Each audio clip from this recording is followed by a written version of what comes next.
আর নাতি বার লড় গুতা মাঝে লাথি মাঝে টুসি মাঝে। সন্তানকে ফোন কলে মেরে ফেলার হুমকি দেওয়ায় কাঁদছেন মা মনোয়ারা বেগম। বাবাও ভয়ে আছেন কি জানে কি হয়। মা বাবার বিচলিত হওয়ার কারণ নাইক্ষ্যংছড়ির সদর ৭ নং ওয়ার্ডের সাবেক ইউপি সদস্য আলী হোসেনকে কদিন আগে হত্যার পরিকল্পনার কল রেকর্ড ভাইরাল হয়। এরপর থেকে প্রাণনাশের ভয়ে আত্মগোপনেও চলে যান আলী হোসেন। যে কল রেকর্ডে স্থানীয় কালো ডাকাতের সাথে আলী হোসেনকে হত্যার কন্ট্রাক্ট করেছে এক যুবক। ভাই আল্লাহ তুই আমার এবার সময় বুঝি না তোর প্রতিশোধ দিব আরো প্রতিশোধ তুই প্রতিশোধ দিবি ঠিক আছে না? ও পাবলা আলী আমরা তুই আরো নতুন সুযোগ তো দে এত বছর আল্লাহর কসম সুযোগ তো দে তোর পিছনে আর আছি তোর তুই কক্সবাজার আয় হই আয় তাই তোর তুই হনো টেনশন কারণ কক্সবাজার বুঝলি না? আর তুই বিভিন্ন ছাত্র দল শুরু করি ছাত্র শিবির শুরু করি মানে আর স্টুডেন্ট নাই করি বেগগুলো আছে খুব ভালো সম্পর্ক স্টুডেন্ট আয় অনার্স ডিগ্রি আয় অনার্স শেষ করে দে বুঝলি না? আর তাই ডাক দিলে ২,৫০০ পয়সা নিব বুঝলি না? তুই হাসপাতাল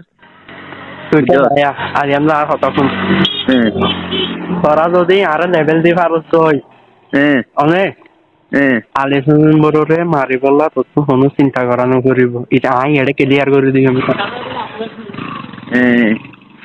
আই গোস্ত তুই না ফোন করে ফেলাই কিন্তু আই এত বছর ধরে সুযোগ তুই দে আলী হোসেন বড়রে মারি বললা তোরা তো কষ্ট করে মারা করো বাজে আলী হোসেনের মা বলেন, এলাকায় একটি মারামারির ঘটনায় তার ছেলেকে জড়িয়ে হত্যার জন্য প্রকাশ্যে দেশীয় অস্ত্র নিয়ে মহড়া দিচ্ছে দুর্বৃত্তরা। অথচ সেদিন এলাকায়ও ছিলেন না আলী হোসেন। মারামারি দখল হয়ে যায় দিন আর পারা নসিনা বাজি কলাবাড়ি কর ইধার আর পর নাইও ইয়ার হন তাকে গিয়ে দেওয়ার পর তোর বান্ধবন গিয়ে অসুখ গিয়ে চেষ্টা করতে গিয়ে তাহলে নাই আর হয়ে দেন মারামারি তাহলে এখন তারা মারি ইয়া করে গেলে কখনো চুরিও না মারি কিছু না মারামারি দিন গিয়ে আর পরে সে কিরিলে দা লম্বা দা লই চক্কাল করে দাঁড়িয়ে হতো মারি ফেলবে। তিনি বলেন, আলী হোসেনকে না পেয়ে তাদের চাষাবাদের জমিতে গিয়ে চাষিদের হুমকি দিচ্ছে। আজ 10 বছর আর নম্বর ইয়ে আনখন্ডছে আজ খনিকা হইবার খনিকার লাহাই বলে পকল মানুষের এলা করি এরকম মানুষ এটা বেগুনের দিয়ে হন তারা আঙ্গামা প্রতিদিন রাইতে আর এত গত নেলিনে বাড়ি লম্বা দাল।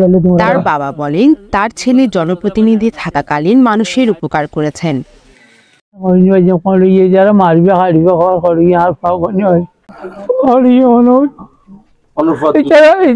যারা রাখি আরে সৈক্যাদের ওরে লম্বা দলে আর হওয়ার হনো তুমি নাই আর হওয়ার মানুষের পালাই গেছে তুদা হনো যে খারাপ করছে বলে একটা সম্বন্ধ আসার তো যে খনিকা যদি কই পারে হদ দে আর কি কই পারিব না। দেশীয় অস্ত্র নিয়ে মহড়া দেওয়ায় তার স্বামী ও পরিবারের সদস্যরা নিরাপত্তা সংখ্যায় আছেন।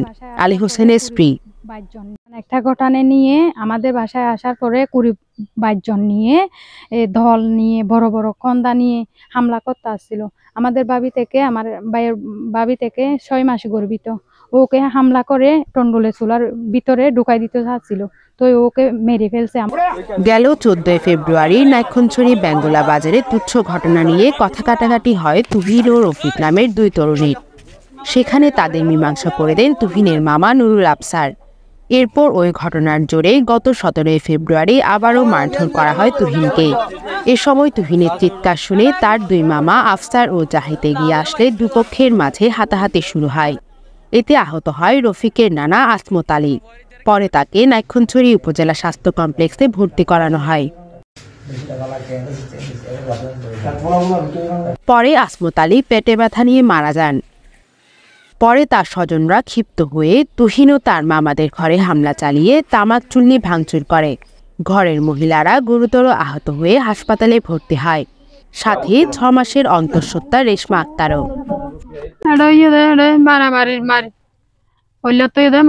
মারামারি দিয়ে ওকে দোয়ানো রিকে তারা মন তো নিকে তাই আর সকলে নাতি করে মাঝে নাতি বেড়া মাঝে গোড়া ২ সপ্তাহ বাদে এটা আবার হতাইন তুলিয়ে না নাতি বেড়া আবার মাঝে আবার মারি বাদে এটা আর ফুয়া ডর গইয়ে নাতি বেড়া দাহাতি নিয়ে তার ফুয়া গইয়ে আর নাতি বেড়া লড় গুতা মাঝে লাথি মাঝে টুসি মাঝে এটা হাঁদি না এটা মোকলো দাহাইয়ে ফুয়া আতর লইয়ে না দাহাতি নিয়ে দেড়ে এদুর মা বুঝাই না তোর মারামারি দি ফেলাই এই ঘটনায় স্থানীয় সাবেক মেম্বার আলী হোসেনকে ফাঁসিয়ে হত্যার হুমকি আলী হোসেন সহ 10 থেকে 12 জনকে ফাঁসিয়ে মিথ্যা মামলা দায়ের করার পায়তারা চলছে জানিয়ে প্রশাসনের হস্তক্ষেপ কামনা করেন ভুক্তভোগী পরিবারের সদস্যরা।